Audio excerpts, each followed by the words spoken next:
A closed-loop control system for position control is comprised of proportional, integral, and derivative circuits and is often referred to as a PID. The operation of PID mode control is demonstrated in the following robot arm position circuit. To move the robotic arm to a specific position, a command signal from the computer starts the motion sequence. The analog command signal voltage produced by the digital to analog converter determines the position of the arm.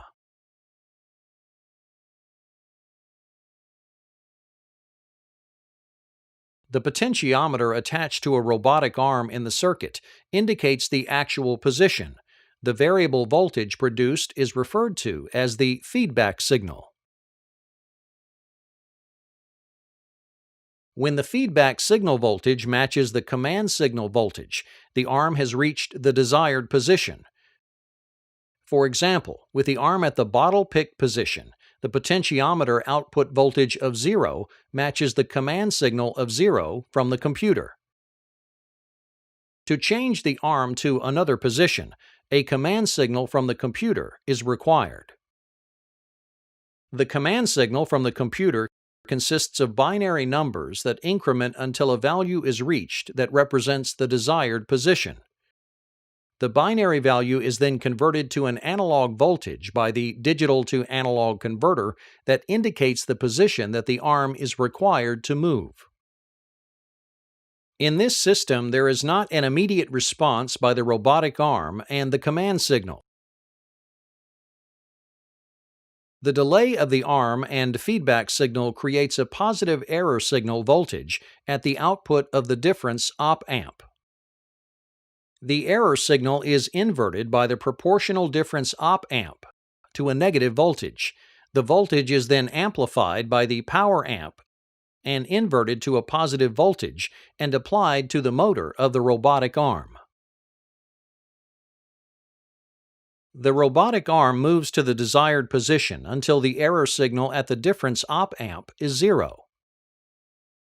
When the arm reaches the desired position, the difference op-amp voltage is reduced to 0, and the feedback voltage from the potentiometer equals the command voltage of the computer. To increase the response time of the robotic arm to the command signal, the gain of the proportional amplifier can be increased. Increasing the gain of the op-amp has a disadvantage where the robotic arm overshoots the targeted position. When this occurs, the feedback signal is greater than the command signal. The op-amp reacts to this condition by changing the polarity from positive to negative, which results in reverse rotation of the arm motor to go back to the desired position. Although with high gain, the overshoot is repeated again in the opposite direction.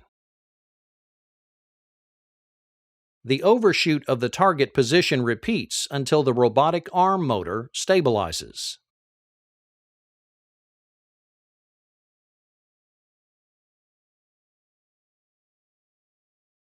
To achieve a fast response time and minimize overshoot of the desired position, a derivative amplifier is added to the circuit.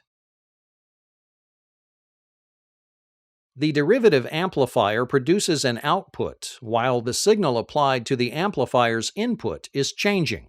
As the arm lags behind the command signal, the error signal generated causes the derivative amplifier to produce a voltage that adds to the output of the proportional amplifier.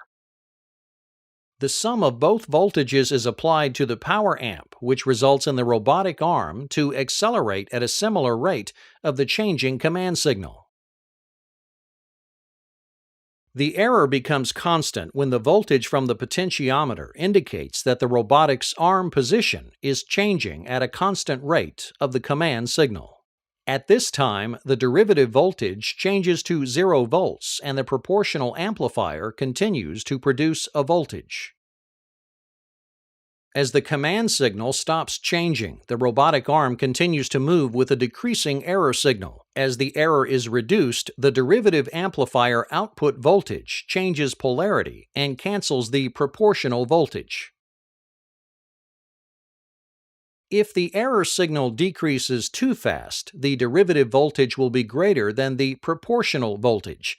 When this occurs, the polarity of the power amp is reversed, creating a break condition to prevent overshooting the desired position.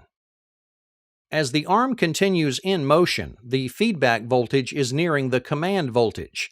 The error signal from the difference op amp is also decreasing, and as a result, the arm motor speed decreases. Friction and mass of the robotic arm contribute to the system negatively, where the robotic arm fails to reach the desired position. With a reduced error signal due to feedback voltage and command voltage not being equal, a steady-state error condition exists. In this condition, the difference op amp creates a steady voltage and the arm continues to move. To overcome the steady-state error, an integral amplifier is added to the circuit. With an error signal of 0, the output voltage of the integral amplifier is 0. The integral amplifier increases gain depending on the duration of the error signal. For example, the longer the error is present, the larger the amplifier gain. The output of the integral amplifier increases and is further amplified by the power amp to overcome the friction and mass of the robotic arm and completes the final move to the desired position. The feedback signal is now equal to the command signal. Output voltages of the amplifiers are 0 and the robotic arm motor stops turning.